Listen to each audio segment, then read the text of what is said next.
Колорадо мужийн Монгол сургуулийн цагаан сарын нэрэмжит хичээл амжилттай болж өнгөрлөө. Жил бүр уламжлал болгон явагддаг энэхүү хичээл нь цагаан сарын өмнөх 7 хоногт зохион байгуулагддаг ажээ. Монгол үндэсний хувцаараа гойсон бяцхан сурагчид анги-ангитай цагаан сарын тухай хичээл орж, мэдлэх, хүндлэх ёс заншил, битгүүн болон шинийн нэгний өдрүүдэд ямар зан үйлийг хийдэг, бас хийдэггүй, ахмад наснаа хэрхэн хүндэлдэг, аав ээж эмээ өвөө болон найзуудтайгаа золгох зэрэг олон төрлийн мэдлэг сурч авсан. Амар байна уу та? Сар шиндээ сайхан шинжлээ. Одын газрын томчдоор байдаг онгон туратай болоо. Сарын эхний амттай Сар шиндээ сайхан шинжлээ.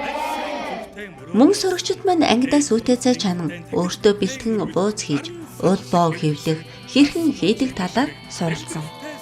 Цагаан сарын 5-гийн гол идэ болох уул боовыг хийх нь хүүхдүүдэд маш сонирхолтой байсан. Хүүхдүүд маань өөрсдийн гараар хийсэн буузаа амтрхан эзэн төдийгүй. Гэртээ очин ээж авдаа бууз хийж өгч чадхаар болсондоо ихэд баяртай байсан.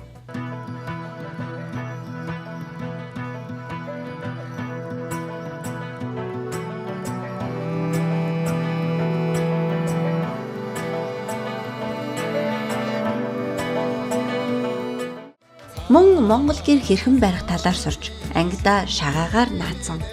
Хүүхдүүд маань хонь ямаа морь тэмээгийн нэрлэж, хин хамгийн олон морь буулгахаа үзэн хөгжилтэй гэх чинь тооцоосон. Энэ юу вэ хүүхдүүдээ? Хоёр тэмээ. Энэ юу вэ? Ямаа. Мөн энэ өдөр сард нэг удаа зохион байгуулагддаг ахмад насны өв соёлын өргөө хөтөлбөр явагдсан. Монгол сургуулийн сурагчид анги-ангаараа өв соёлын өргөөний ахмадуудтай залган бэлэг авцгаасан. Хүүхдүүд маань сар шинийн мэндчилгээний сайн үгсийг хэлж, ахмаднууд маань хэрхэн зөв золгохыг сурагчдад үлгэрлэн үзүүлж залгацгаасан.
Ийхүү Колорадо мужийн Монгол сургуулийн уламжлалт цагаан сарын нэрэмжит хичээл амжилттай явагдаж өндөрлөө.